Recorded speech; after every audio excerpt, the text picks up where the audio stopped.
నమస్కారం. సత్య టీవీ వార్తలకు స్వాగతం. అక్కడ చట్టం నిద్రపోతుందా లేక అక్రమార్కుల కాసుల కక్కుర్తికి అధికారులు మోకరిల్లారా? జిల్లా సర్వోన్నతాధికారి ఆదేశాలకే విలువలేదా? కూటమి ప్రభుత్వం అక్రమ మైనింగ్ పై ఉక్కు పాదం మోపాలని చెప్తుంటే క్షేత్రస్థాయిలో సీన్ ఎందుకు రివర్స్ అవుతోంది? అవును, పామరు నియోజకవర్గంలో చెల్లపల్లి పరిసర ప్రాంతాల్లో అర్ధరాత్రి వేళ మట్టి మాఫియా బరితెగిస్తోంది. సాక్షాత్తు జిల్లా కలెక్టర్ బాలాజీ గారు అక్రమ మట్టి తోలకాలపై కఠిన ఆదేశాలు జారీ చేసిన మండల స్థాయి అధికారులు మాత్రం కళ్లున్నా కబోదుల్లా వ్యవహరిస్తున్నారు. గతంలో వైఎస్ఆర్సీపీ ప్రభుత్వ హయాంలో అక్రమ మైనింగ్ కు పాల్పడిన వారిపై ఇప్పుడు కేసులు వెంటాడుతున్న ప్రస్తుత కూటమి ప్రభుత్వంలో కొందరు స్థానిక చోటా నాయకులు పాత తప్పులనే పునరావృతం చేస్తున్నారు.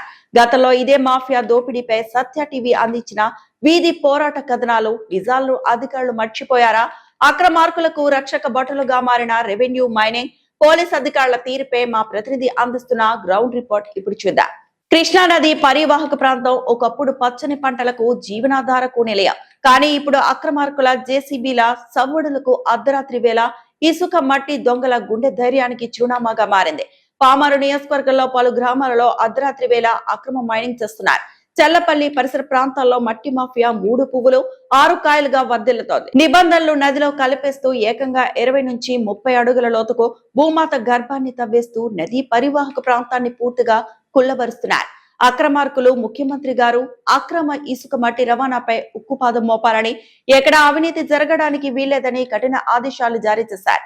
అటు జిల్లా కలెక్టర్ బాలాజీ గారు సైతం మట్టి తోలకాలపై కఠిన నిబంధనలు విధిస్తూ ఉత్తర్వులు ఇచ్చారు. కానీ క్షేత్రస్థాయిలో ఉన్న మండల అధికారులు, రెవెన్యూ, మైనింగ్, పోలీస్ యంత్రాంగం మాత్రం కలెక్టర్ ఆదేశాలను నవ్వులాటగా మార్చేసింది.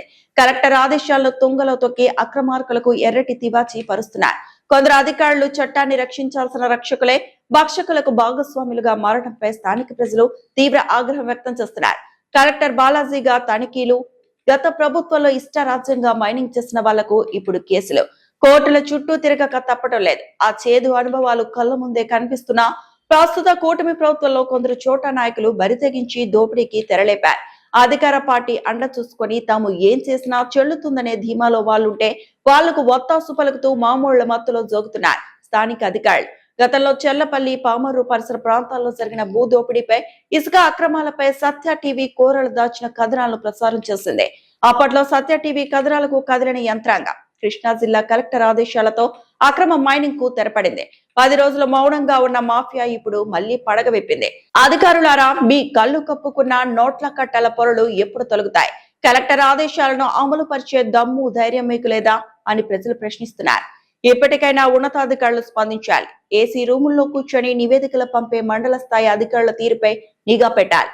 జిల్లా కలెక్టర్ బాలాజీ గారు ఇచ్చిన ఆదేశాలను ఖచ్చితంగా అమలు పరిచేలా చర్యలు తీసుకోవాలి. లేదంటే కృష్ణా నది పరివాహక ప్రాంతం మరుభూమిగా మారే ప్రమాదం ఉంది.